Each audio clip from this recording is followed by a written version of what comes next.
Agar ayol seni boshqa erkak uchun tark etsa, yolvorib iltimos qilma, bahslashma, uni qaytarishga urinma. O'sha paytda u o'sha erkakni sendan yaxshiroq variant deb bildi. Balki tashqi ko'rinishi, obro'-e'tibori, puli yoki shunchaki vaqt to'g'ri kelgani uchundir. Qanday bo'lmasin, uni sendan ustun ko'rdi.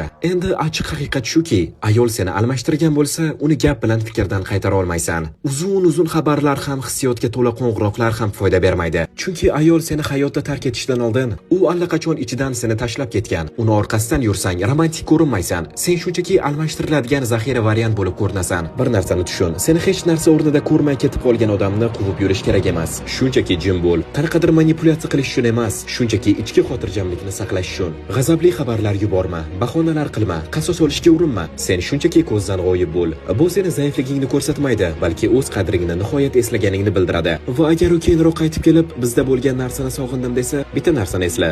U seni boshqa erkak yonida yotganida sog'inmagan. Agar videoni shu yergacha tomosha qilgan bo'lsangiz, kommentariyada bitta 100 raqam emojisini qoldirib keting va Luminex kanaliga obuna bo'ling.